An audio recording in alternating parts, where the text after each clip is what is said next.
It is not the curve of her lips, nor the softness of her skin, that binds him. Those are surface pleasures, fleeting, dissolving the moment the lights fade. What holds him is far older, far deeper, the echo of something he has been seeking without knowing. It is the place in her being that mirrors the feminine he has lost within himself. The gentleness he buried. The receptivity he mistrusted. The quiet, magnetic stillness he has not dared to inhabit. A man does not always know when this begins. There is no grand announcement, no sudden lightning in the sky. It happens in the pauses between her words, the space where she says nothing, and yet says everything. It happens in the way her eyes carry storms he does not dare name. As though she has walked through tempests and returned with the rain still in her gaze. And somewhere beneath his surface, his unconscious whispers, she is the key. He feels it before he understands it. A subtle shift in the rhythm of his breath when she is near. A strange, almost aching awareness when she is far. It is not possession he seeks, not truly. It is completion. Yet his mind will dress it up as desire. As the need to win, to have, to keep. Jung knew that when a man meets the image of his anima in the outer world, he is not simply falling for a woman. He is colliding with his own unfinished self. Every look she gives him, every silence she keeps, becomes a mirror, reflecting both what he yearns for and what he fears. She does not try to enchant him. She does not pull at the threads of his attention. Her power lies in her unshaken presence. In the way she stands entirely in her own light, without asking him to confirm its glow. And that is what unravels him. For deep within, he knows. This is not about her at all. It is about the part of himself he has been too afraid to meet. The part her presence dares him to reclaim. That touches a man's anima. And that's why he gives her his soul. She is not the woman who chases. She does not rush toward what is uncertain. Nor does she scatter her energy in the hope of being seen. Her presence is not offered, it is discovered. Like an ancient forest, she allows no careless traveler. Those who stumble upon her are changed. Not because she bends herself to meet them, but because they have stepped into a realm governed by her quiet laws. She lives within her own seasons, moving from warmth to winter with a rhythm untouched by his urgency. He may wish to pull her into perpetual summer, but she knows the necessity of frost. She has learned that flowers bloom more fiercely when they have endured the long night of cold. To the world, she may appear serene, even untouchable. But within her there is a knowing. The quiet power of one who has walked through shadow and returned whole. She has touched her own darkness, felt the weight of her wounds, and faced the storms that once threatened to undo her. Now, she carries both the light and the shadow without shame. It radiates without her lifting a finger. Men call it allure, women may call it mystery. But it is neither, it is simply wholeness.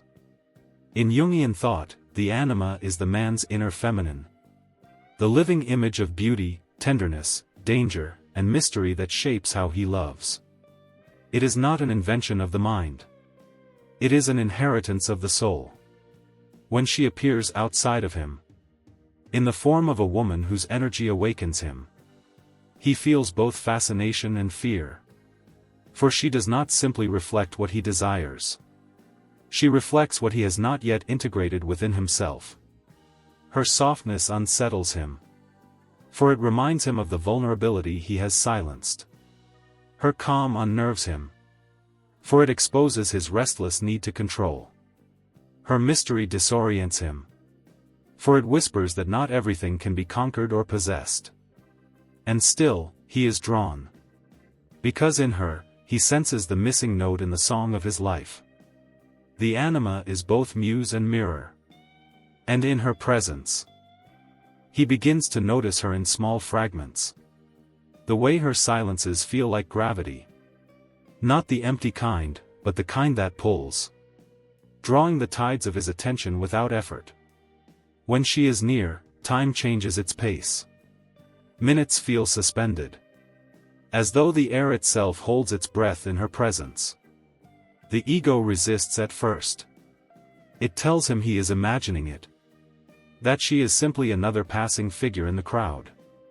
The ego fears surrender more than it fears loss. For surrender demands the death of its illusions.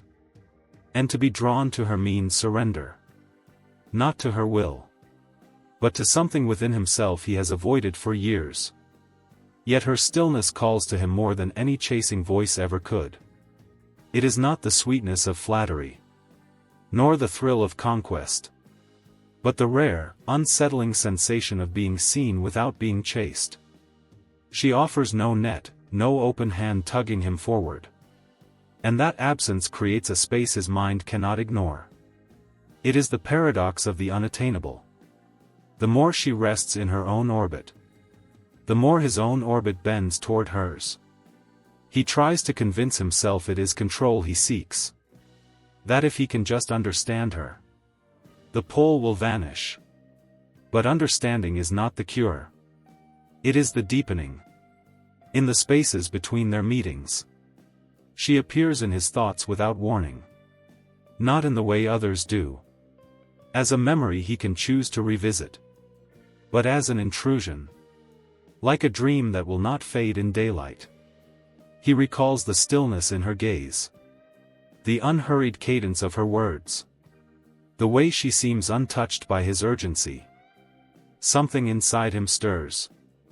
A hunger not for her body alone, but for the quiet she carries, the wholeness she embodies.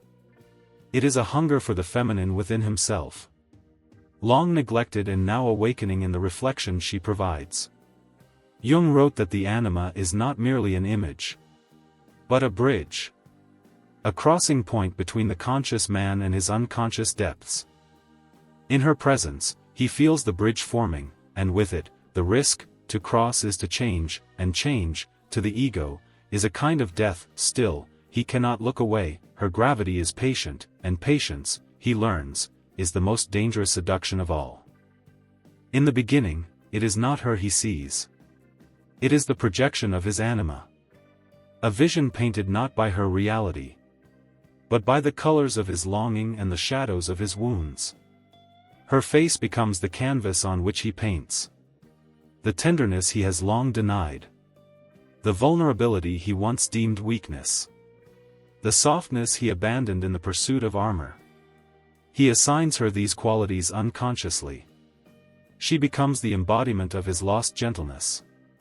The sanctuary for his unspoken fears. The balm for aches he cannot name. In truth, she is simply herself. But in his eyes, she becomes more than a woman. She becomes the answer to a question he has carried for years. He mistakes the reflection for the source. It is not her touch that soothes him, but the awakening of a part of himself he thought was gone. And so, his desire grows. Not because she gives herself to him, but because she touches what is most hidden in him. The Stoics would say that this is where men lose themselves. When the external is mistaken for the internal. When the other is mistaken for the self. They would warn that no human being can carry the weight of another's completion. That to expect salvation from a lover is to build a temple on unstable ground. Yet his hunger blinds him to the truth. He wants not merely to hold her, but to consume the essence he believes she carries. Her eyes become the ocean in which he seeks to drown his restlessness. He does not yet realize that this ocean is not hers. It is his own depth, mirrored back to him through her presence. Every glance she gives him becomes a wave.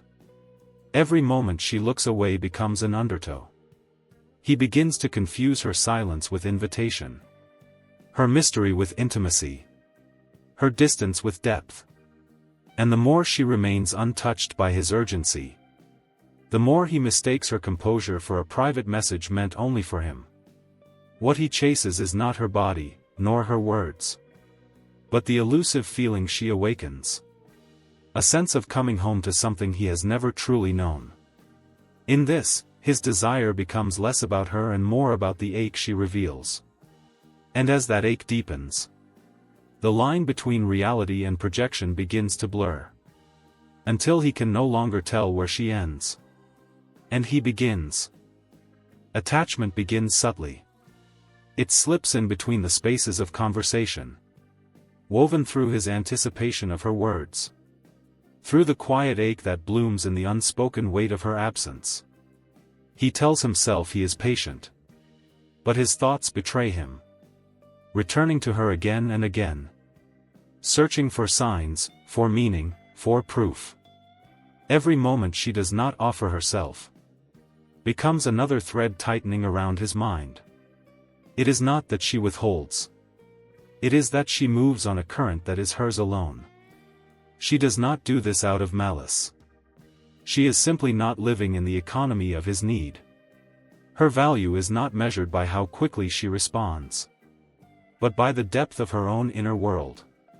And in that world, his urgency is only one note among many. He begins to feel the tension more sharply. Not the tension between them, but the tension between what he wants from her and what she naturally is. This dissonance is intoxicating. It stirs the thrill of pursuit and the quiet terror of never arriving. This is the place where trauma psychology and archetype meet. For the man whose childhood left him yearning for a mother's warmth, whose early years were defined by longing without fulfillment, the Anima figure can feel like salvation. In her presence, he believes he has found the nurturing, the recognition, the unconditional acceptance that once felt out of reach. But she is not his salvation. She is his mirror. Her eyes reflect not only his desire, but the emptiness he has carried since before he could name it. Every inch he reaches toward her is, in truth, a step toward the parts of himself he has avoided for decades. To reach her, he must enter himself, and this is the step he resists most. It is far easier to try to claim her presence than to stand in the unfamiliar territory of his own inner world, but her stillness, her independence, her refusal to orbit around his need, all of it forces him to confront the truth, that the hunger he feels is not for her, but for the lost fragments of his own soul. Still, the pull remains, the threads of attachment tighten, and somewhere deep inside, he senses that the more he chases her, the more he is really chasing the parts of himself he has yet to meet. The archetypal woman does not bind herself to his desire. She feels its heat, she hears the unspoken call in his gaze. But she does not mistake it for the axis on which her life must turn. She has met her own shadow, held its trembling form in the quiet hours when no one was watching, looked into its eyes without flinching, and learned the language of its fears. In that silent confrontation, she discovered something rare. The truth that she could walk through darkness and return whole without carrying anyone else's light. She emerged not with the need to be completed, but with the calm gravity of one who knows her own center. Her magnetism is not performance. It is the afterglow of integration. The invisible radiance of a woman who has made peace with the contradictions within her. She knows that to be possessed is not the same as to be loved, and that the kind of love worth keeping cannot be born from the fear of loss. And so she allows him to come close, but never so close that she abandons herself. She can meet his gaze without leaning forward, stand beside him without being swallowed by the pull of his need. Her love, if it is given from choice. The deliberate offering of a full heart, not the desperate grasp of an empty one. She does not fear the space between them. She knows that space is where truth reveals itself, where it becomes clear whether he is drawn to her, or only to the reflection of himself he finds in her eyes. She can stand in the same room and not reach for him. Not because she is indifferent, but because she has learned that a man's soul cannot be taken. It can only be offered. And if it is not offered freely, It was never hers to begin with. This detachment is not coldness. It is the deepest respect for herself and for him. For she understands that the anima he sees in her is not hers to hold, but his to reclaim. She will not bear the weight of his unfinished becoming, but she will remain as a living reminder that wholeness is possible. In her stillness, she becomes both the temptation and the test. And only those willing to meet themselves can truly meet her. If he is willing, her presence will guide him toward individuation. She will not lead him there by hand, nor mark the path for him in the sand. Her role is not to rescue, but to reveal. She is the mirror in which he first glimpses what he has forgotten, and the silence that leaves him alone with what he must face. He will see that the anima is not hers to keep. It is his to reclaim. It is not a treasure locked in her chest, but a sleeping part of his own soul, waiting for his courage to awaken it. In her, he encounters the feminine he has long abandoned. His tenderness, his intuition, his ability to receive life instead of always taking from it. These qualities were never lost to the world, only buried within him.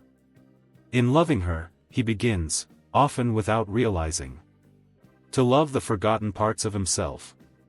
The very things he once cast aside in his pursuit of strength become the qualities he longs to hold again. He notices that her softness is not weakness, that her stillness is not passivity, and that her mystery is not an act but the natural depth of one who has traveled inward. Slowly, he understands that these same qualities live within him. And in losing her, he discovers that the longing she stirred was a call from his own depths. Her absence does not erase the change she began. If he is willing, he will follow that longing inward, realizing it is not for her embrace but for his own wholeness. The ache becomes a compass, pointing not to another woman, but to the unlit rooms within himself. If he does not see, he will remain forever chasing reflections in other faces, always looking for her, not knowing that what he seeks is not flesh and bone, but the echo of his own soul. He will fall into the same pattern again and again, mistaking projection for presence, mistaking possession for love, mistaking the anima outside of him for the anima within. But if he sees, truly sees, the transformation begins. The hunger softens. The fear of losing her gives way to the joy of finding himself. Her role in his life becomes sacred, not because she stayed, but because she awakened something that can never be put back to sleep. For her, there is no triumph in keeping him, and no loss in letting him go. She remains whole either way. Her gift was never to belong to him, but to awaken him to himself. And in the quiet after their story has ended, whether in presence or in absence, a truth remains between them like an unspoken vow.